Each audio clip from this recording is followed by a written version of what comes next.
जय Hind friends, welcome to पूरे academy. पूरे एकेडमी में आपका बहुत बहुत स्वागत है। चलिए शुरू करते हैं आज का द हिंदू एडिटोरियल एनालिसिस, जो आपको यहाँ पे सारी डिटेलिंग और बैकग्राउंड एक जगह पे प्रोवाइड कर देता हूँ। तो अगर आप इस चैनल पे नए हैं तो चैनल को सब्सक्राइब जरूर से कर दीजिएगा।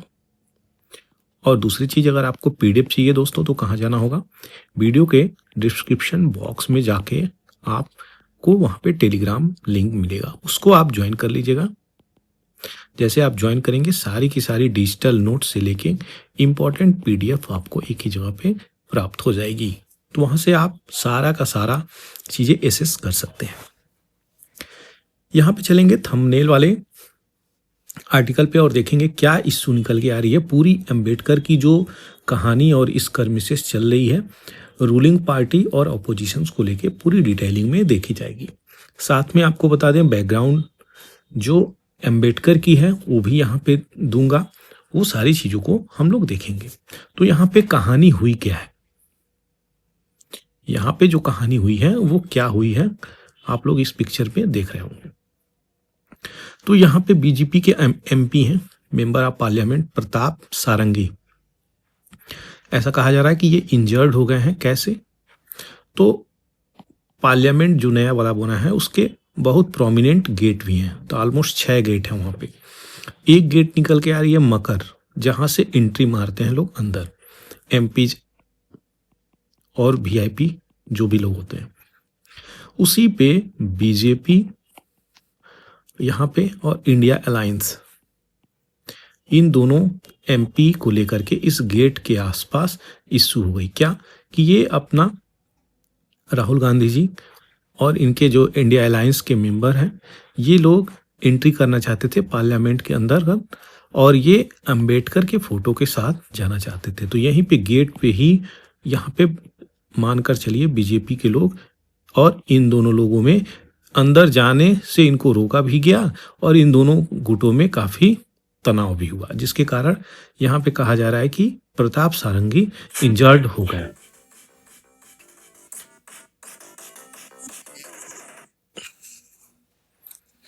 तो ये पूरी अगर कहानी को आप देखेंगे तो यहाँ पे क्या चीजें निकल के मिलेंगी, यही यहाँ पे आपको मिलेगा कि अंबेडकर साहब को लेकर के कई दिनों से इश्यू यहाँ पे पार्लियामेंट में चल रहा था।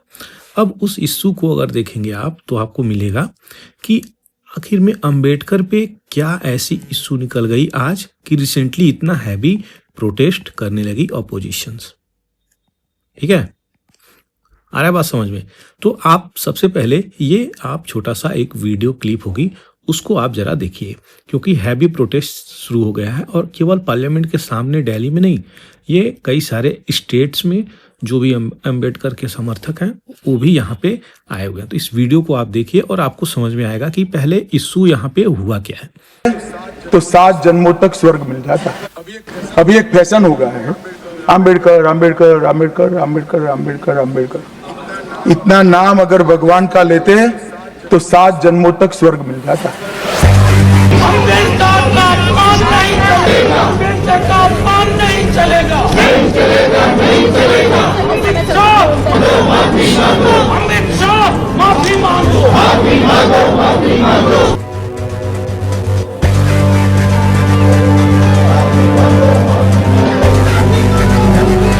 ठीक है, अब आप लोगों को ये पता चल गया कि कौन क्या बोला है अंबेडकर को लेकर के। इसी इश्यू को लेकर के यहाँ पे इंसल्ट टू अंबेडकर बोला जा रहा है। किसके द्वारा? अपोजिशन के द्वारा। एफआईआर भी राहुल गांधी पे कर दी गई है कि इन्होंने हर्ट किया है, धक्का मुक्की के वजह से कि हर्ट हो गए हैं ये प्रताप सारंगी साहब, जिसके कारण इनके ऊपर एफआईआर हुआ है राहुल गांधी के ऊपर। ये यहाँ पे काउंटर कंप्लेन किए हुए हैं कि हमने तो कुछ नहीं किया, वही लोग रास्ता रोक रहे थे। इस प्रकार की चीजें चल रही हैं, 2 ग्रुप में इस प्रकार की चीजें चल रही हैं जो अभी आपको मैं बताया। तो हैवी प्रोटेस्ट चल रहा है। साथ में अगर बात करें तो बहुत सारे आर्टिकल भी आए हुए हैं इसको लेकर के। यहाँ पे अंबेडकर को लेकर के कई दिनों से इश्यू है। एक तो रिसेंटली अमित शाह जी, यहाँ पे जो आपके होम मिनिस्टर हैं, उनका आपको वीडियो में दिखाया ही, उनके कहने देने पे कुछ जो टिप्पणी उन्होंने करी है उस स्टेटमेंट को लेकर के हैवी प्रोटेस्ट यहाँ पे चल रहा है। यहाँ पे क्या चल रहा है, तो यहाँ पे एक विलेज, इस विलेज महाराष्ट्र में एक सिटी है, महाराष्ट्र में एक सिटी है, उस सिटी का नाम है प्रभानी रेलवे स्टेशन महाराष्ट्र। यहाँ पे क्या किया गया है, जो अंबेडकर की स्टैचू होती है, तो जाहिर सी बात है एक हाथ में एक किताब लिए रहते हैं, तो उस किताब को कॉन्स्टिट्यूशन कहते हैं, सभी लोग जानते हैं। उसको मार के गिरा दिया गया उस स्टैचू से, और इसी इंसिडेंट हुई है महाराष्ट्र के प्रभानी रेलवे स्टेशन के पास।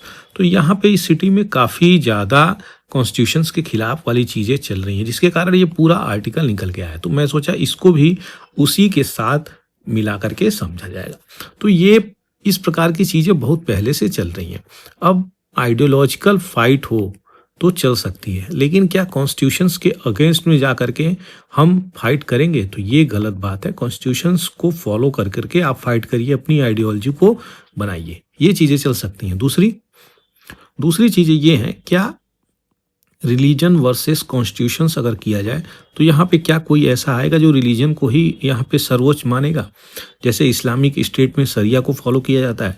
तो ये चीज़ें मुझे नहीं लगता भारत में इस प्रकार की चीज़ें होनी, इसीलिए कॉन्स्टिट्यूशंस को यहाँ पे प्रेफरेंसेस मिलती है। अपने कॉन्स्टिट्यूशंस में भी सेकुलरिज्म वाला टर्म काफ़ी अच्छे से डाला गया है। 42nd कॉन्स्टिट्यूशनल अमेंडमेंट 1976 में चीज़ें हुई हैं। तो हम लोग ये चीज़ें बहुत अच्छे से देखें, तो यही सारी चीज़ें चल रही हैं। अब थोड़ी सी चीज़ें ये निकल के आती हैं दोस्तों कि अंबेडकर की अगर चीज़ें समझेंगे आप, तो सबसे पहले आपको यहाँ पे चीज़ें मिलेंगी क्या, अंबेडकर की पूरी डिटेलिंग आपको इस स्लाइड में निकल के आएंगी। तो बाबा साहब भीमराव अंबेडकर की डिटेलिंग इंपॉर्टेंट हो जाती है। जन्म और मृत्यु का इनका पीरियड आपके सामने दिख रहा होगा, 1891 से 1956 में इनका डेथ हो जाता है। बहुत हैवी तबीयत इनका खराब हो जाता है ज़्यादा। ये एक सोशल रिफॉर्मर, जूरिस्ट, इकोनॉमिस्ट और प्रिंसिपल आर्किटेक्ट माने जाते हैं इंडियन कॉन्स्टिट्यूशंस के। इन्होंने अपना अतुलनीय योगदान दिया था, याद रखिएगा, एक संविधान को बनाने में, इंडिया के कॉन्स्टिट्यूशंस के निर्माण में इनका अतुलनीय योगदान था। जो भी निचले तबके के लोग हैं, सबाल्टर्न क्लास की हम बात कर रहे हैं, लोअर मार्जिनाइज, इनको अपलिफ्ट करने को लेकर के काफ़ी इन्होंने प्रयास किया कि इनको जब तक हम ऊपर नहीं करेंगे अपना इंडिया सदैव पीछे ही रहेगा। इसीलिए इन्होंने डिस्क्रिमिनेशन और अपलिफ्टमेंट इन दोनों चीज़ों पे काफ़ी फोकस किया। तो इसको हटाने का प्रयास किया, इसको ऊपर ले जाने का प्रयास किया कि मार्जिनल सेक्शन जो है उनको ऊपर लेकर के जाए। लाइफ और एजुकेशंस की बात करें तो 14 अप्रैल 1892 मध्य प्रदेश में इनका जन्म होता है, माहो में, और दलित फैमिली से ये बिलोंग करते हैं। अपनी एजुकेशंस को लेकर के इंडिया में ये बहुत ही ज़्यादा डिस्क्रिमिनेशन फेस किए। उसकी डिटेलिंग तो मैं यहाँ पे नहीं दूंगा, जो फैक्ट्स फिगर है उसको मैं दूंगा। एजुकेशन की बात करें तो कई डिग्रियाँ, मल्टीपल डिग्री यहाँ पे इन्होंने लिया प्रेस्टिजियस इंस्टीट्यूशन से। बैचलर डिग्री बॉम्बे यूनिवर्सिटी से लिए, मास्टर और डॉक्टरेट इकोनॉमिक्स ये कोलंबिया यूनिवर्सिटी से लिए। मेरा क्वेश्चंस यहाँ पे आ जाता है दोस्तों, ये कोलंबिया यूनिवर्सिटी कहाँ पे है? यूनाइटेड किंगडम में है, यूएसए में है, या फिर कहाँ पे है? जरूर कमेंट सेक्शन में जरूर से लिखें। नेक्स्ट, डीएससी इकोनॉमिक्स से किए हैं, ये भी बहुत ही प्रेस्टिजियस इंस्टीट्यूशन से किए। तो लंदन स्कूल ऑफ इकोनॉमिक्स से किए।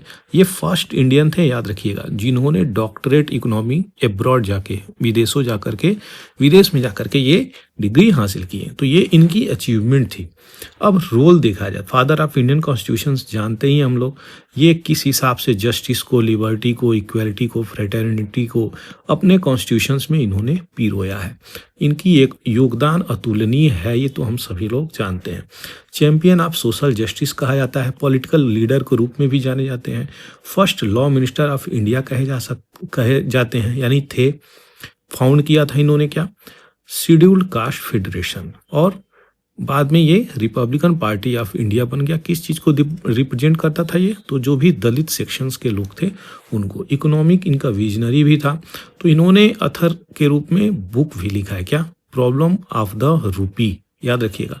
दलित को एम्पावरमेंट करने की बात करते हैं, उसके राइट्स को लेके पूरी की पूरी यहाँ पे किताबें भी इन्होंने लिखी हैं। रिलीजियस रिफॉर्मर के रूप में भी जाने जाए। 1956 में ये बुद्धिज्म को एडॉप्ट कर देते हैं। हिंदू धर्म को छोड़ करके 1956 में बुद्धिज्म को अपना लेते हैं। किस ग्राउंड पे? ये एक इगैलिटेरियन वाली रिलीजन मानते हैं इसको, यानी सबको बराबर का दर्जा देता है क्या, बुद्धिज्म। तो इन चीज़ों से ये फॉलोअर उनके हो जाते हैं, और इनके जो फॉलोअर होते हैं वो भी कई सारे लोग अपना धर्म परिवर्तन कर देते हैं। तो ये याद रखिएगा कि इनकी राइटिंग है कौन कौन सी book, annihilation of the caste, problem of the rupee, मुद्दा एंड हिज धम्मा, एक दो बुक्स और भी इन्होंने लिखा है। लेगेसी की अगर बात करें तो भारत रत्न इनको मिलती है 1990 में मरणोपरांत, यानी posthumously. Symbol of equality, justice, empowerment for oppressed, इनको माना जाता है जो जितने लोगों का दमन होता है तो वो लोग किसका स्टैचू और फोटो लेते हैं, अंबेडकर साहब का ही लेते हैं। बर्थ एनिवर्सरी 14 अप्रैल को यहाँ पे इनकी मनाई जाती है। तो याद रखिएगा अंबेडकर जयंती 14 अप्रैल को मनाई जाती है। तो ये पूरी अंबेडकर की भी डिटेलिंग आपको इस स्लाइड पे मुझे देना था, जो मैं आपको यहाँ पे दिया हूँ। तो इन दोनों आर्टिकल को लेके आपको समझ में आया होगा क्या, अंबेडकर साहब का रोल प्लस अंबेडकर साहब की बैकग्राउंड डिटेलिंग, दोनों चीज आपको समझ में आया होगा। अब ये इशू हुआ क्यों और कहाँ पे हुआ, ये भी चीजें तो काफी इंपॉर्टेंट हो जाता है। तो ये आपको दिख रहा होगा यहाँ पे, यहाँ जिस गेट पे धक्का मुक्की हुआ बीजेपी में और कांग्रेस अलायंस में, तो वहां पे किस गेट पे हुआ, ये इंपॉर्टेंट चीजें हो जाती हैं, उसको हम समझेंगे। तो यहाँ पे कुछ न्यू पार्लियामेंट के गेट हैं जो आपको पिक्चर्स में दिख रहे होंगे। तो टोटल यहाँ पे मेन अगर गेट कहा जाए तो 6 गेट हैं टोटल। पहला गज द्वार, दूसरा अश्व द्वार, तीसरा गरुड़ द्वार, चौथा मकर द्वार। इसी गेट पे दोस्तों ये धक्का मुक्की दोनों पार्टी में हुई है। श्री द्वार है, फिर हंस द्वार, अलग अलग रिप्रेजेंटेशन है, अलग अलग द्वार है, आप लोग इसकी डिटेलिंग को देख सकते हैं। अब यहाँ पे हम आएंगे, बगल में कुछ इंपॉर्टेंट चीजें हैं। राज्यसभा के डेप्यूटी चेयरमैन रिजेक्ट कर दिए हैं नो ट्रस्ट नोटिस अगेंस्ट धनकर बाई ऑपोजिशन। तो नो ट्रस्ट नोटिस होता है जो उसको रिजेक्ट कर दिए हैं। कौन है ये, हरिवंश साहब। किसके अगेंस्ट में निकाला गया था, जगदीप धनकर। तो ये वीपी है, वाइस प्रेसिडेंट राज्यसभा। अब जो रिमूवल की चीजें हैं वो किस आर्टिकल में है, ये चीजें सबसे ज्यादा इंपॉर्टेंट, आर्टिकल 67B में चीजें मेंशन है। अब यहाँ पे क्या ग्राउंड निकाली गई है कि 14 दिन पहले आपको नोटिस दिया जाएगा अगर आप इस किसी भी प्रकार का रिजोल्यूशन लेकर के आते हैं, तो रिमूवल का रिजोल्यूशन लेकर के आते हैं तो 14 दिन पहले उनको नोटिस दी जाएगी, आपको रिमूव किया जाता है, इस प्रकार की चीजें। तो ये लोग जो है अभी रिसेंटली राज्यसभा के डेप्यूटी चेयरमैन इस चीज को रिजेक्ट कर दिए। अब देखा जाएगा रिमूवल ऑफ द चेयरपर्सन तो कैसे होता है, क्या ग्राउंड होता है। तो आप सबसे पहले इनिशिएट करेंगे क्या, राज्यसभा में ही करेंगे। ये लोकसभा में इंसेप्शन नहीं हो सकती, इंट्रोडक्शन नहीं हो सकती, किस चीज की, रिमूवल ऑफ वाइस प्रेसिडेंट। तो ये लोकसभा में इंटरटेन नहीं होता है। सबसे पहले कहाँ पे होता है, पार्लियामेंट की 2 बॉडी, राज्यसभा और लोकसभा, ये दोनों हाउस है। ये परमानेंट हाउस है राज्यसभा, ये नॉन परमानेंट हाउस है। इसका इलेक्शन होता रहता है, इसके 5 साल का टेन्योर होता है, यहाँ पे 6 साल का टेन्योर होता है, और यहाँ पे हर 2 साल 1/3 लोग पुनः रीइलेक्ट हो जाते हैं। तो ये चीजें याद रखिएगा जो इम्पोर्टेंट है। 14 दिन पहले जो आपको बोला रिजोल्यूशंस, इसकी साइन करी हुई चीजें कम से कम नोटिस आवश्यकता हो जाती है, और मेजॉरिटी चाहिए, टोटल मेंबरशिप यानी 2/3 present and voting total membership. तो ये दोनों चीजें इंपॉर्टेंट हो जाती है। Voting in the Rajya Sabha, resolution debate हो जाएगी राज्यसभा में, उसके बाद पास करी जाएगी majority of the total membership, 2/3 majority चाहिए। जब यहाँ पे चीजें पास हो जाएंगी तो निकल के आएगी किसमें, लोकसभा में आएंगी। लोकसभा में एक बार ये चीजें चली गई और लोकसभा अप्रूव कर दी तो सिंपल मेजॉरिटी से ये चीजें करती हैं। सिंपल मेजॉरिटी किसके लिए आवश्यकता है, सिंपल मेजॉरिटी लोकसभा के लिए आवश्यकता है। यहीं पे राज्यसभा की अगर बात करें, स्पेशल मेजॉरिटी की आवश्यकता है। ये चीजें याद रखिएगा।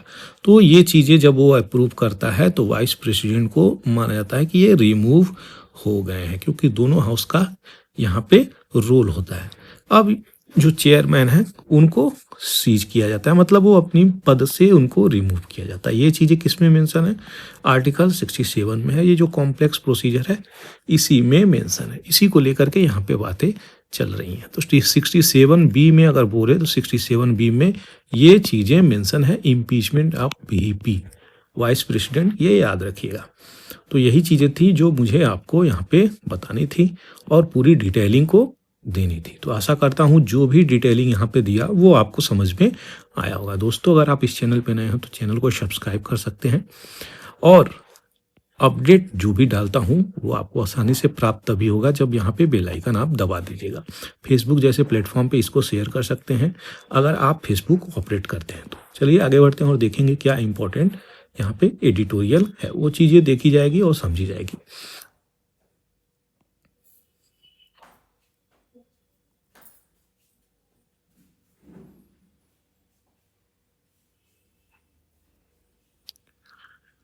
बात करी जा रही है दोस्तों क्राइम अगेंस्ट ह्यूमैनिटी की। इस क्राइम अगेंस्ट ह्यूमैनिटी इसको समझा जाएगा कि मानव के विरुद्ध कितना किस प्रकार से क्राइम हो रहा है इंटरनेशनल लेवल पे।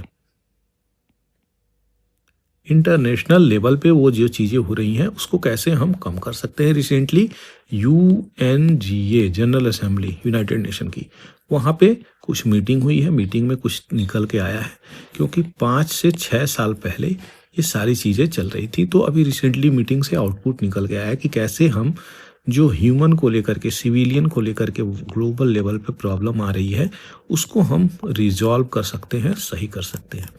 तो कौन कौन सी कंट्री हैं, क्या है, सारी डिटेलिंग को देखा जाएगा। इंडिया का क्या स्टैंड है वो देखा जाएगा। जिम्मेदारी अकाउंटेबिलिटी गैप कैसे चल रही है वो देखा जाएगा। तो इसका नोट्स मैंने यहाँ पे दिया है। यूनाइटेड नेशन जनरल असेंबली का रिजोल्यूशन आता है 4 दिसंबर 2024 को। अब यहाँ पे जो रिजोल्यूशन आता है ये क्या है, एक प्रकार से ट्रीटी के रूप में प्रपोज करता है कि CAH क्या है ये, इसको prevention and punishing crime against humanity. तो इस चीज़ को रोकने की बात करी जा रही है जितने क्राइम हो रहे हैं। अभी रिसेंटली अगर जीनोसाइड की बात करें तो फलस्तीन में कैसे चल रहा है समझ ही सकते हैं। यूक्रेन वाले रसिया वाले बॉर्डर पे कैसे चल रहा है समझ ही सकते हैं। बहुत सारी वेस्ट कंट्री हैं, एशियन कंट्री, वहाँ पे भी चल रहा है। तो इन चीज़ों को रोकने की बात करी जा रही है। उसी को लेकर के यहाँ पे इंटरनेशनल लॉ कमीशन अपना सबमिशन लिया है। इस रिपोर्ट को 2019 में ही ड्राफ्ट बना था, तो यहाँ पे इसी पे रिपोर्ट आया है UNGA में। करेंट लीगल फ्रेमवर्क क्या है क्राइम अगेंस्ट ह्यूमैनिटी को, तो जो ICC कोर्ट है ये गवर्न करता है CAH अंडर रोम स्टैच्यूट। रोम स्टैच्यूट के अंतर्गत ये चीज़ें गवर्न करता है। अदर इंटरनेशनल क्राइम की बात करें तो जीनोसाइड, वार क्राइम, ये सारी चीज़ें इसी जीनोसाइड कन्वेंशन 1948 और जेनेवा कन्वेंशन 49 के अंतर्गत चीज़ें हैं। तो बहुत सारी यहाँ पे कमियां भी थी, याद रखिएगा। उन्हीं को कमियों को यहाँ पे नए रूप से देखा जा रहा है। तो definition of CAH Rome statute के अंतर्गत क्या आती हैं? Murder, extension, enslavement, deportation, torture आती है, इम्प्रीजनमेंट, रेप, एक्सेट्रा एक्सेट्रा, ये चीज़ें आती हैं। लेकिन पहली बार अगर बात करें तो कोडिफाई जो किया गया था 1945 लंदन चार्टर का, जिसे हम न्यूरेमबर्ग ट्राइब्यूनल भी कहते हैं। अब यहाँ पे देखेंगे तो ये चीज़ें निकल के आ रही हैं जो आपको यहाँ पे समझनी है। इसी रिपोर्ट को यहाँ पे थोड़ी सी चीज़ें में बदलाव आया है और यहाँ पे दिसंबर 2024 की जो चीज़ें हैं उसमें चीज़ें ऐड भी करी गई हैं। यहाँ पे क्या चीज़ें हैं? नीड फॉर CAH ट्रीटी क्यों जरूरी थी? क्योंकि ज्यूरिडिक्शनल बहुत सारी गैप थी। तो जो भी यहाँ पे ICC ज्यूरिडिक्शनल है यहाँ पे वो लिमिटेड टू मेंबर स्टेट, उन्हीं स्टेट पे थी जो इसको ज्वाइन की हैं। ये चीज़ें याद रखिएगा। तो बहुत कम ही लोग, जो लोग ज्वाइन नहीं किए हैं वो इसको लेकर के अपनी अकाउंटेबिलिटी बिल्कुल यहाँ पे लाते नहीं थे, यानी वो जिम्मेदार नहीं है। और कुछ जो नॉन मेंबर है, तो ये नॉन मेंबर फेस चैलेंजेज इन एड्रेसिंग CAH, ये प्रॉब्लम निकल के आती थी। स्टेट की अकाउंटेबिलिटी यहाँ पे निकल के आ रही है। करंट जो फ्रेमवर्क अंडर रोम स्टैच्यूट यहाँ पे फोकस कर रहा है वो इंडिविजुअल की रिस्पॉन्सिबिलिटी पे भी फोकस कर रहा है। तो इस प्रकार की चीज़ें भी चल रही हैं। उदाहरण के रूप में गाम्बिया में जो केस चल रहा है against Myanmar 2029, genocide convention before ICJ, ये सारे केस भी यहाँ पे इंक्लूड करके आप देख सकते हैं, क्योंकि यही तो चीज़ें निकल के आ रही हैं, जुरिडिक्शंस और जो किस चीज़ को लेकर के हमें आवश्यकता है, एक्सपेंड करने की ज़रूरत है इस स्कोप को, तभी तो हम ये यहाँ पे चीज़ें रखेंगे। जेंडर अपार्थाइड से लेके pregnancy, terrorism, nuclear weapon, crime against indigenous weapon. तो ये देखिए, इंडिया न्यूक्लियर वेपन को तो साइन किया ही नहीं था, याद रखिएगा, क्योंकि जो लोग यहाँ पे लगभग 8 से 9 कंट्री हैं जो न्यूक्लियर वेपन कंट्री के रूप में यहाँ पे हैं। तो भारत की अगर बात करें तो भारत इस चीज़ को साइन ही नहीं किया था, जिसके कारण भारत कहता है कि आप लोग तो अपना उपयोग करेंगे, लेकिन हम यहाँ पे पीस टाइम में किसी भी चीज़ का उपयोग नहीं करेंगे। तो बहुत सारा टर्म्स एंड कंडीशंस भी है न्यूक्लियर वेपन को लेकर के। इंडिया का स्टैंड क्या है क्राइम अगेंस्ट ह्यूमैनिटी को, ट्रीटी को लेकर के? तो नॉन पार्टी, ये मेंबर ही नहीं है किस चीज़ का, रोम स्टैट्यूट का मेंबर नहीं है, याद रखिएगा, इसमें कंफ्यूजन नहीं होना चाहिए। ऑब्जेक्शन टू द आईसीसी, यहाँ पे आईसीसी में इंक्लूड होने से भी यहाँ पे ऑब्जेक्शंस है, बहुत सारी इश्यू भी निकल के आती है आईसीसी की अगर बात करें, क्योंकि हम अपनी जुडिशरी को जो डील करते हैं उनकी अलग एक ग्राउंड है, उस आधार पे यहाँ पे मिलेगा और देखेगा। आईसीसी की चीज़ें अगर देखा जाए तो अपनी सारी चीज़ों को हमको उसको फॉलो करना पड़ जाएगा अगर एक बार ज्वाइन करें तो हम। तो इंटरनेशनल लेवल पे ये चीज़ें निकल के आती हैं। प्रोसिक्यूटर की पावर, यूएन सिक्योरिटी काउंसिल का रोल आईसीसी में किस प्रकार से है, ये सब non inclusion of nuclear weapon, weapon of mass destruction and war crime. तो हम वार क्राइम को यहाँ पे अगर कहें तो हम और पीस टाइम के लिए हम वेपन का कोई तैयार कर ही नहीं रहे हैं। तो हम अगर वार क्राइम पे टारगेट करेंगे, सोचिए, तो ये चीज़ें कितनी गलत हो जाएंगी। हम अगर यहाँ पे आपको समझाने का यही प्रयास कर रहे हैं कि जो चीज़ें यहाँ पे चल रही हैं, क्या यूनाइटेड नेशन को लेकर के कि न्यूक्लियर वेपन, तो न्यूक्लियर वेपन की एक ट्रीटी है अपनी, हम जो फर्स्ट यूज़ भी नहीं करेंगे वो चीज़ें, तो बहुत सारी हमारी जो ट्रीटी है कि नो फर्स्ट यूज़ और इस प्रकार की चीज़ें कि हम न्यूक्लियर वेपन का जो मैन्युफैक्चरिंग करेंगे, जो हम उसको बनाएंगे, वो हम किसी दूसरे कंट्री पे तब तक उसका उपयोग नहीं करेंगे जब तक हमें स्वयं कुछ हानि ना हो। तो ये चीज़ें हैं भारत की आर्गूमेंट क्या है कि जो भी यहाँ पे है CAH, क्राइम अगेंस्ट ह्यूमैनिटी, ये लिमिट किया जाना चाहिए आर्म्ड कॉन्फ्लिक्ट को लेके, लेकिन पीस टाइम पर नहीं। तो भारत का भी कुछ स्टैंड इसी प्रकार से है, यहाँ पे आर्म कॉन्फ्लिक्ट पे लिमिट करो आप, पीस टाइम पे नहीं। तो पीस को लेकर के यहाँ पे बहुत सारी बातें बोली गई हैं। इन्फोर्स करेगा डिसअपियरेंसेस CAH को लेकर के, टेररिज्म CAH को लेकर के बताई गई हैं, तो इस पे फोकस करनी चाहिए। Call for further study, in depth study की ज़रूरत है और इंडिया इस प्रकार की चीज़ों को सपोर्ट भी कर रहा है। नेशनल जुरिडिक्शंस की बात करी गई है, यहाँ पे डोमेस्टिक लेजिस्लेशन बनाने की बात करी गई है कोर्ट में, क्योंकि ह्यूमैनिटेरियन क्राइम जो हो रहे हैं वो हर कंट्री में हो रहे हैं, चाहे छोटे स्तर के, चाहे बड़े स्तर के, चाहे बहुत ही ब्रॉड स्तर के, तो हो तो रहे ही हैं। और इंटरनेशनल ह्यूमैनिटेरियन लेजिस्लेशन की अगर बात करें, रूल्स रेगुलेशन की बात करें, तो उसमें भी जो फ्रेमवर्क है उसमें बहुत सारे चैलेंजेस इंडिया को आ जाते हैं। इस प्रकार का डोमेस्टिक लेजिस्लेशन इस चीज़ में बहुत स्ट्रांग है ही नहीं जो रोके इस इंटरनेशनल क्राइम अगेंस्ट जीनोसाइड। तो ये इशू निकल के आ रही है। Justice S Muralidhar Delhi high court 2018 में हाईलाइट करते हैं लीगल यहाँ पे गैप है, यानी इन चीज़ों में ज़्यादा हम लोग रूल्स रेगुलेशन बनाए नहीं हैं। तो CAH इंडियन क्रिमिनल लॉ को लेकर के यहाँ पे अर्ज करते हैं कि इसको इंक्लूड किया जाए, जो हम अपॉर्चुनिटी मिस कर चुके हैं। रिसेंट अमेंडमेंट इंडिया के क्रिमिनल लॉ में हुआ है, लेकिन इसको एड्रेस किया नहीं गया है। तो सोच सकते हैं इंटरनेशनल क्राइम ह्यूमैनिटेरियन को लेकर के हम लोग के कंट्री में भी बहुत सारी चीज़ें हो रही हैं, लेकिन हमें ऐड करना चाहिए, हम लोगों ने अपॉर्चुनिटी को मिस कर चुके हैं। यहाँ पे सुझाव क्या देते हैं, तो लेजिस्लेटिव रिफॉर्म करिए, ग्लोबल लीडरशिप तभी आएगा, ब्रॉडर डायलॉग तभी हो पाएगा। इंटरनेशनल स्तर पे ले जाने की बात कर रहे हैं अपने ह्यूमन राइट्स की अगर हम बात करें, तो नेशनल ह्यूमन राइट्स की अगर बात करेंगे तो जो राइट्स है ह्यूमन का उसको हम एक इंटरनेशनल लेवल पे ले जा करके रखेंगे तो हमारा बेनिफिट भी होगा। ऐसा नहीं है कि हमें लॉस ही लॉस है, ऐसा कुछ भी नहीं है। उन चीज़ों की बात कर रहे हैं तो अपने नियम में हम जो अभी कानून लेकर के आए हैं, पता नहीं कितने आचार्य संहिता हम लेके आए हैं, एविडेंस एक्ट, और आईपीसी को बदले हुए हैं, सीआरपीसी को बदले हुए हैं, अभी रिसेंटली आया है, उन चीज़ों की ही बात कर रहे हैं। तो हमें इम्पोर्टेंट वहाँ पे एक्शन लेना चाहिए था, लेकिन हम लोगों ने इस पे कार्य किया नहीं। तो वो हमारी एक बहुत बड़ी चूक थी, जो मिस्ड अपॉर्चुनिटी भी हो गई। तो यही सारी चीज़ें हैं जो आपको मुझे यहाँ पे बतानी है। दोस्तों, अगर वीडियो अच्छा लग रहा हो, पूरी डिटेलिंग अच्छी लग रही हो, समझ में आ रही हो, तो आप चैनल को यहाँ पे सब्सक्राइब जरूर से कर दीजिएगा। आगे बढ़ते हैं। यहाँ पे देखेंगे सुप्रीम कोर्ट ने स्टे लगा दिया है केरला हाई कोर्ट के डायरेक्टिव को, कि जो भी यहाँ पे परेड कराई जा रही है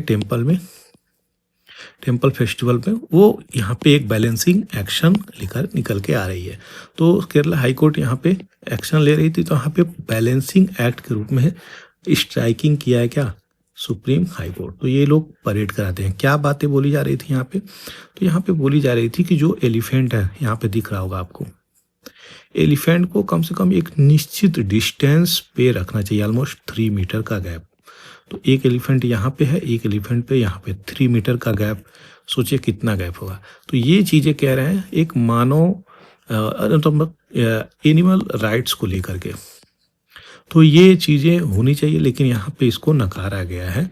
ये चीज़ें जो केरला में ये चीज़ें चलती हैं, तो काफ़ी इशू निकल के आ रही है। थिरुवम्मनादी और परम केवु देवस्वम्स, स्ट्रिक्टली इन प्रकार की चीज़ों को ये लोग करवाते हैं, और इन लोगों का अपना ट्रेडिशन है, कल्चर है, जो इसे प्रिजर्व किए हुए हैं। तो यहाँ पे सुप्रीम कोर्ट एक बैलेंस अप्रोच लेकर के आया हुआ है।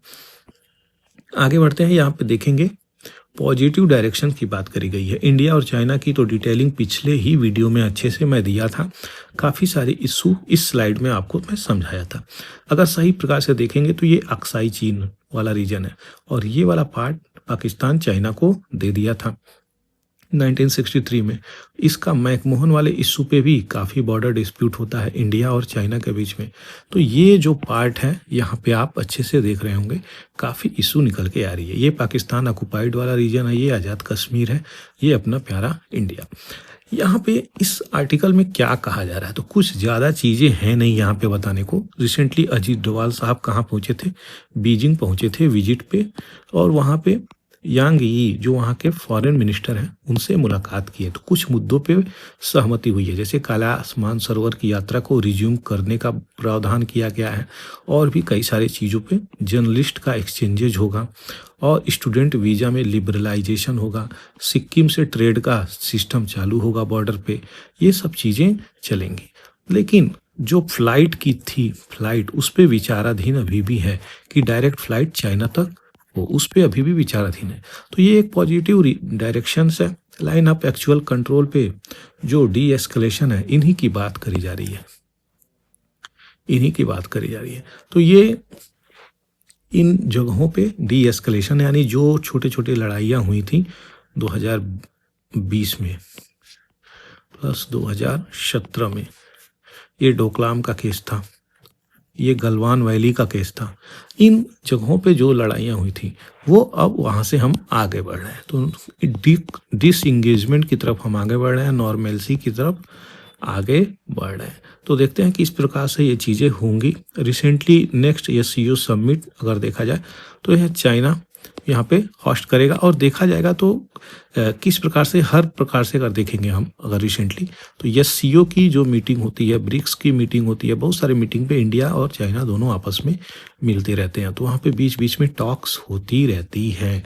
तो हमें इन चीज़ों से आगे बढ़ना पड़ेगा, क्योंकि फ्यूचर जो है वो आगे का एशिया का ही फ्यूचर है। उसको अगर सही से देखेंगे तो दो पावर निकल के आती हैं प्रोमिनेंट, एक प्रकार से चाइना निकल के आती है, एक तरफ से निकल के आता है इंडिया। तो दोनों का अलग अलग इम्पोर्टेंस यहाँ पे है। तो उसी को लेकर के इंडिया चाइना बाउंड्री पे ये सारी एडिटोरियल आपको मैं बता रहा था। आशा करता हूँ ये चीज़ें आपको समझ में आई होगी। और डिटेल आपको चाहिए तो पिछला वीडियो जा करके आप जरूर से देखिएगा, काफ़ी अच्छे से मैं डिटेलिंग दोनों कंट्री का उसमें किया हूँ। आगे बढ़ते हैं। यहाँ पे फॉर सर्वाइवल स्किल्स की बात करी जा रही है। तो India must have survival at sea training. Sea training का मतलब रिसेंटली यहाँ पे आपको एक बात बताता हूँ, मुंबई से एलिफेंटा केव जाते वक्त एक बोट मुंबई के सी में, जो अरेबियन सी आती है, वहाँ पे ट्रेनिंग चल रही थी। किसकी? तो नेवी की, जो अचानक आके पैसेंजर बोट से टकराती है। तो यहाँ पे इस बोट पे लगभग 100+ मेंबर थे, जिसके कारण कई सारे लोगों की 100+ लोगों की जानें बचा दी थी। लगभग 12-15 लोग यहाँ पे डेथ कर गए। तो ये लाइफ जैकेट भी पहने थे, लेकिन बोट में इतने सारे पैसेंजर होते हैं तो ये प्रॉब्लम क्रिएट करती है। इस प्रकार की घटनाएं कई जगह पे हुई है। ओपन सी टेस्टिंग हो रही थी, जिसके कारण ये कंट्रोल खो देने की वजह से पैसेंजर वाली बोट से जाकर के टकराती है। ऐसी ट्रेजेडी 2009 में केरला में भी चीज़ें हुई हैं। तो ये चीज़ें निकल के आती हैं। तो क्या कहा जा रहा है इसमें? इसमें यही बातें कही जा रही है कि हमें स्कूल लेवल पे यहाँ पे इस प्रकार की ट्रेनिंग देनी चाहिए, ताकि एक सर्वाइवल वाली बातें हो सकें। अगर कोई भी पानी में, समुद्र में डूब रहा है छोटा मोटा, तो उसे तैरना आए। तो स्कूल लेवल पे हमें ट्रेनिंग करने की बात करी जा रही है। स्कैंडिनेवियन कंट्री जो हैं, वहाँ पे integral part of daily life ये चीज़ें हैं। तो सर्वाइवल स्किल दी जाती है बच्चों को। हम अपने ही चीज़ों को यहाँ पे डाल सकते हैं। तो स्कूल लेवल पे ये चीज़ें जब डलेंगी, तभी यहाँ पे अवेयरनेस होंगी और ट्रेनिंग चलेगी, तो बच्चे स्किल को सीख सकेंगे। तो हमें तो कितने सारे लोग ऐसे हैं जिन्हें तैरना, स्विमिंग नहीं आता। दोस्तों, मुझे भी स्विमिंग नहीं आती। क्या आपको स्विमिंग आती है? तो मुझे तो स्विमिंग नहीं आती। तो ये एक स्किल है। अगर छोटा मोटा 5 मिनट 10 मिनट तैरना हो, जान बचाना हो, तो आदमी 10-10 मिनट 20-20 मिनट 1-1 घंटे तैर सकता है, अगर विपरीत परिस्थिति में फंसा हुआ है। तो ये आपको सर्वाइव करने में बहुत ज़्यादा मदद करती है, याद रखिएगा। तो ये उसी की बातें यहाँ पे चल रही है। स्कूल लेवल पे, वर्क प्लेस पे हम कहीं ना कहीं सेफली इन चीज़ों को हम बच सकते हैं। तो हमें यहाँ पे अगर बात करें ओशियन में, चाहे सी में, चाहे लेक में, चाहे पॉन्ड में, कहीं भी अगर केसेस आते हैं डूबने से किसी का डेथ होता है, तो हम बहुत हद तक वहाँ से रेस्क्यू भी कर सकते हैं और अपनी जान को भी बचा भी सकते हैं। तो दोनों चीज़ें हैं, दोनों एंगल पे। इसीलिए यहाँ पे स्कूल लेवल पे ट्रेनिंग की बातें बोली गई हैं। ये पूरी आर्टिकल इसी को लेकर के था। कैसा लगा ये आर्टिकल, आप लोग कमेंट सेक्शन में जरूर बताइएगा। यहाँ पे वेलकमिंग होम चैम्प भारत आ चुके हैं। ये सिंगापुर में फाइट चेस चैंपियन हुआ था सिंगापुर में, जिसके कारण डिंग लीरेन को डी गुकेश ने हराए, और हराने के बाद भारत पहुंच चुके हैं। तो देख सकते हैं ये बहुत बड़ी अचीवमेंट है भारत के लिए।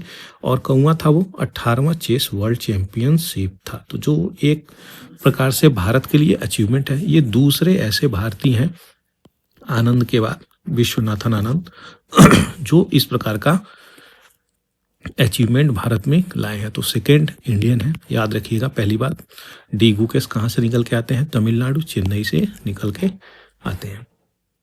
ये छोटा सा आर्टिकल है। पॉलिटिकल क्राइसिस पूरी डिटेलिंग तो कई बार दे चुका हूँ साउथ कोरिया में, लेकिन फिर भी यहाँ पे सुन ही लीजिए। क्या होता है, साउथ कोरिया के जो प्रेसिडेंट हैं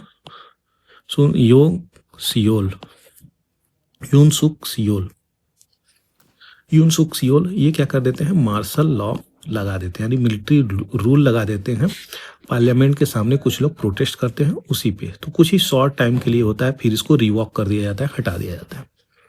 अब हटाने के बाद से यहाँ पे अपोजिशंस हैवी प्रोटेस्ट करता है कि आप इस प्रकार की चीज़ें, मार्शल लॉ जैसी चीज़ें कैसे ला सकते हो। कोई प्रोटेस्ट कर रहा है तो वो उसका राइट है कि नहीं है, तो ये बात तो सही है। लेकिन सुन युक सियोल की बातें करिए, ये बहुत ज़्यादा पॉलिटिकली एक्सपीरियंस्ड आदमी है नहीं, और पब्लिक डिससेटिस्फेक्शन हो जाता है, जिसके कारण यहाँ पे क्या चीज़ें चलती हैं। तो एक बार इनको इम्पीचमेंट मोशन निकल के आता है, तो इम्पीचमेंट मोशन आता है तो फेल हो जाता है, फिर दूसरा बार इम्पीचमेंट मोशन इनके खिलाफ किया जाता है, तो यहाँ पे इम्पीचमेंट मोशन में सक्सीड हो जाता है। 204 लोग वोट करते हैं, जिसके कारण इनको इम्पीच करना पड़ेगा। यहाँ पे कह रहे हैं कि हम रिजाइन नहीं करेंगे, रिफ्यूज कर रहे हैं। अभी देखते हैं क्या चैलेंजेस निकल के आती है। यही सारी चीज़ें हैं जो मुझे आपको यहाँ पे बतानी थी। छोटा सा आर्टिकल था, लेकिन ये चीज़ें आपको बतानी इम्पोर्टेंट थी, तो मैं सोचा इसको डाल देता हूँ। यहाँ पे यूके जो है, यूनाइटेड किंगडम, वो ट्रेन कर रहा है सोल्जर यूक्रेन को लेकर के, और डिफेंस सेक्रेटरी यहाँ पे ये बातें बोल रहा है। तो ब्रिटेन के डिफेंस सेक्रेटरी कौन है? John Healey. ये कहाँ पर? सेंट सोफिया कैथेड्रल कीव में है, वहाँ पे विजिट किए हुए हैं। तो ये ऐड करते हैं, यानी कहीं ना कहीं मदद किया जा रहा है। यूएसए भी, ब्रिटेन भी, फ्रांस भी, तो ये लोग मिल के किसके खिलाफ, रशिया के खिलाफ, तो यहाँ पे इसके अगेंस्ट में है। और रशिया और यूएसए में तो सरकार अभी बदली है, तो डोनाल्ड ट्रंप आएंगे, देखेंगे कैसे वो डील करेंगे। ये काफ़ी समय से यहाँ पे इशू निकल के आ रही है। ह्यूमन राइट्स वॉच, ये जेरूसलम का न्यूज़ है। तो इजराइल में जीनोसाइड हो रहा है रिसेंटली, जीनोसाइड पे, ह्यूमन राइट्स पे आपको बताया, तो इससे रिलेट करके आप देख सकते हैं। UNGA जनरल असेंबली में जो ह्यूमन राइट्स का वहाँ पे रिजोल्यूशन आया हुआ है, उसी को रिलेट करके भी देख सकते हैं गाजा में कैसे जीनोसाइड हो रहा है। 45,000+ लोगों को यहाँ पे टारगेट किया गया, जिसमें ज़्यादा से ज़्यादा ऑलमोस्ट 25,000+ चिल्ड्रेन प्लस वुमेन है। तो यहाँ पे पानी का एसेसिबिलिटी भी रोका जा रहा है, किसके द्वारा, इजराइल के द्वारा। तो जो कमिट कर रहा है ना ये एक्ट ऑफ जीनोसाइड, यही इंटरनेशनल क्रिमिनल कोर्ट में केस चल रहा है। इनको अरेस्ट करने का भी वारंट निकाला गया है। तो उन्हीं चीज़ों को जो कंट्री मेंबर नहीं है, क्या उसको फॉलो करेंगे, उन्हीं सब चीज़ों पे यहाँ पे बातें होंगी। आगे भी बहुत सारा एडिटोरियल आएगा, उसको भी डिटेलिंग में देखा जाएगा। तो बहुत सारी जगहों पे जो इनको हॉस्पिटल है, स्कूल है, शेल्टर है, होम्स हैं, कैंप हैं, इन जगहों पे टारगेट किया जा रहा है। तो हॉस्पिटल पे भी जब टारगेट कर देंगे तो ये लोग जाएंगे कहाँ, आप ही सोचो। इनकी जो खाने के राशन आते थे, जो UN से सपोर्ट आता था, वो भी बाधित कर दिया गया है इजराइल के द्वारा। तो ये प्रॉब्लम बहुत हैवी निकल के आता है। तो ये तो कहानी छोटी सी थी, थोड़ी सी बैकग्राउंड देखा जाएगा कि क्यों आखिर ये वार हो रहा है। तो एक मैप है, Palestinian loss of the land 1947 से लेकर के प्रेजेंट, ये प्रेजेंट की परिस्थिति है। आज की डेट में आइएगा तो कुछ और ज़्यादा बदल चुका है। 1947 में 2 कंट्री की स्थापना होती है, एक पैलेस्टीनियन और दूसरा इजराइल। तो जो वाइट वाले हैं वो जेविश सेटलमेंट पैलेस्टीनियन की बात करते हैं, और जो ग्रीन वाले पहले 47 में पूरा का पूरा ग्रीन था, कोई गाजा वाजा पट्टी नहीं थी दोस्तों। लेकिन पार्टीशन प्लान जब आता है यहाँ पे 47 में, तो इजराइल को ये वाला पार्ट दिया जाता है, फलस्तीन को इस प्रकार से पार्ट दिया जाता है। इस 6 दिन के वार में, इस 49 में लेके यहाँ 49 से लेके 67 तक 6 डेज हैवी वार चलता है। यानी यहाँ भी जीनो ही साइड चलती है, याद रखिएगा, जीनोसाइड चलती है। तो ये सिकुड़ के यहाँ पे चले जाते हैं, इनकी जनसंख्या घटती है, कुछ माइग्रेट हो जाते हैं दूसरे कंट्री में, कुछ कहीं चले जाते हैं, कुछ लोगों को मार दिया जाता है। तो ये वाला रीजन काफ़ी कॉन्फ्लिक्टेड होता है। आज की परिस्थिति में कुछ इस प्रकार से आप देख सकते हैं। अब कारण समझेंगे हम लोग, what are the causes behind Israel and Hamas war. Recently यहाँ तक चीज़ें पहुँची हैं।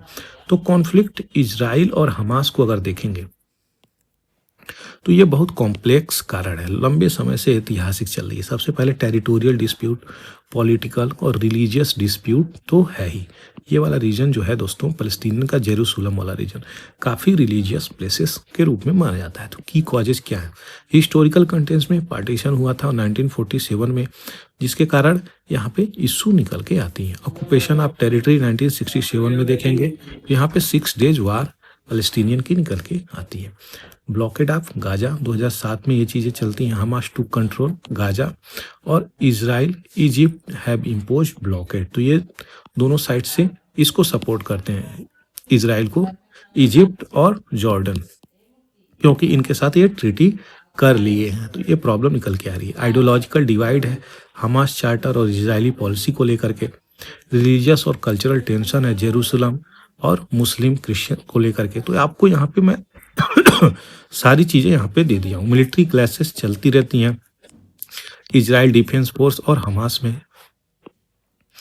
ये जो पीस प्रोसेस है ये फेल्ड हो गया, ये हो ही नहीं पा रहा। तो ऑस्लो एकॉर्ड भी हुआ था, कैंप डेविड समिट हुआ था 2003 में, फिर आपका 2020 में अब्राहम एकॉर्ड भी हुआ था, लेकिन सारी चीज़ें फेल हो जा रही हैं। फतह और हमास ग्रुप में यहाँ पे राइवलरी चलती है। तो राइवलरी बिटवीन हमास यानी जो गाजा पट्टी को रूल कर रहे हैं, फतह गवर्नमेंट जो वेस्ट बैंक में है अंडर पैलेस्टीनियन अथॉरिटी, इनकी अपनी आइडियोलॉजिकल डिफरेंसेस हैं। तो ये वीक करती हैं पैलेस्टीनियन यूनिटी और नेगोशिएशन विद इजराइल। इन दोनों की आइडियोलॉजी क्या है? दोनों ग्रुप एक ही कम्युनिटी से पैलेस्टीनियन निकल के आ रही हैं, लेकिन आइडियोलॉजिकल डिफरेंसेस है।